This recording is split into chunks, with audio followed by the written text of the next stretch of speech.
চিকিৎসার জন্য লন্ডনে যাবেন সাবেক প্রধানমন্ত্রী ও বিএনপি চেয়ারপারসন বেগম খালেদা জিয়া। তার জন্য কাতার থেকে যে বিশেষ এয়ার অ্যাম্বুলেন্স আসার কথা ছিল সেটি আসার সম্ভাবনা ক্ষীণ। কাতার সরকারের সহায়তায় এখন অন্য একটি দেশ থেকে এয়ার অ্যাম্বুলেন্স আনার প্রক্রিয়া চলছে বলে জানিয়েছে সংশ্লিষ্ট সূত্র। বাংলাদেশ বেসামরিক বিমান চলাচল কর্তৃপক্ষ বেবিচকের একজন ঊর্ধ্বতন কর্মকর্তা জানান, খালেদা জিয়ার চিকিৎসাবাহী বিশেষ ফ্লাইটের জন্য যে বাধ্যতামূলক সময়সূচি, ল্যান্ডিং অনুমতি বা পূর্ব নোটিফিকেশন প্রয়োজন তার কোনোটি এখন পর্যন্ত সিভিল এভিয়েশন বা হজরত শাহজালাল বিমানবন্দরে দাখিল করা হয়নি। এরই মধ্যে পররাষ্ট্র মন্ত্রণালয়ের প্রোটোকল শাখা কাতার সরকারের সঙ্গে ঘনিষ্ঠভাবে যোগাযোগ রাখছে। কাতার এতে সমন্বয় করছে ঠিকই, তবে এয়ার অ্যাম্বুলেন্সটি অন্য কোনো দেশ থেকে আসতে পারে বলেও জানান ওই কর্মকর্তা।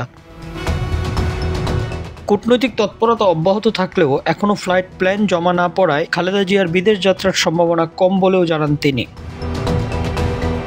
এর আগে শুক্রবার সকালে বিএনপি মহাসচিব মির্জা ফখরুল ইসলাম আলমগীর জানান, কাতারের আমিরের প্রদত্ত বিশেষ এয়ার অ্যাম্বুলেন্স এখনও ঢাকায় পৌঁছায়নি এবং প্রযুক্তিগত সমস্যার কারণে যাত্রা বিলম্বিত হয়েছে। তিনি বলেন, সমস্যাগুলো দ্রুত সমাধান হলে শনিবার বিমানটি ঢাকায় আসতে পারে।